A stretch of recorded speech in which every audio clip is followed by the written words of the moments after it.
Tonight's program is so important that we do this at least annually, that we come together as a law enforcement community, a greater community throughout southeast Minnesota, and it was such a fantastic representation of agencies from all over the area tonight that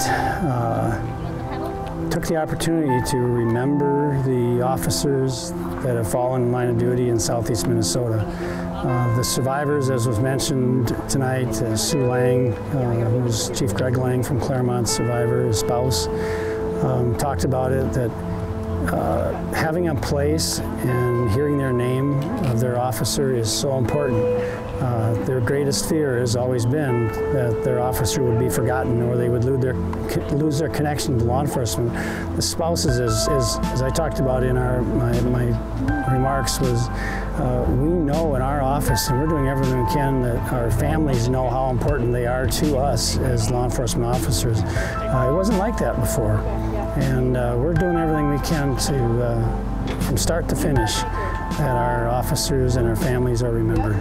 So I feel it's very important that we come out here and we pay respects to the officers that have died in the line of duty that are from southeast Minnesota. I've participated in this for 7, 8 years, and I think it's important for officers to come out here and pay respects to their coworkers. And it's also important too, we have family that come out here, family of the ones that have died in the line of duty, and it's important for us to come out and pay respects to them as well and show them that they're still part of our community and that we're supporting them, and we remember them, we remember their loved ones. This is our chance to read their names, remember them at least once a year. It's very important that we come out here and pay respects. The most important part of the program is the reading of the names of all the officers in southeast Minnesota.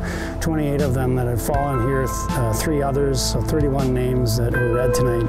The 3 others are officers who are not from southeast Minnesota, or the State Patrol District, as we call it, is our boundary lines. But 3 officers who are from other areas of the state fallen in line of duty, but they have family members here, and they've asked us to help remember them as well. So our memorial is, we're hoping to break ground on our memorial very soon.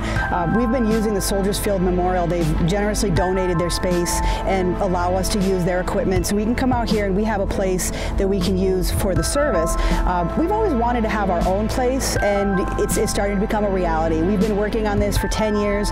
In the last year or two, we've really had a push to try to get this built. So we're trying to get the funds from the community to raise the money so we can build our place. We'd like our own space. We'd like to be able to build a memorial. We can put the names up of our fallen, so the families and coworkers can come here and they can see that. They can see a peaceful garden, their loved ones, their names etched in the stone. So we've got somewhere of our own. After the program, to go over and unveil the sign of the site where the memorial is going to be, and we hope in short order, with a lot of hard work yet to be done, that we'll have the law enforcement memorial in place here for southeast Minnesota, and we'll hold our programs in the future over there. So if you haven't been able to attend with us in the future, please remember that in and around the week of May 15th, every single year, May 15th is Law Enforcement Memorial Day, that you would know that we will have a local program here somewhere in southeast Minnesota, whether it be at our memorial here in Rochester or some other location throughout southeast Minnesota.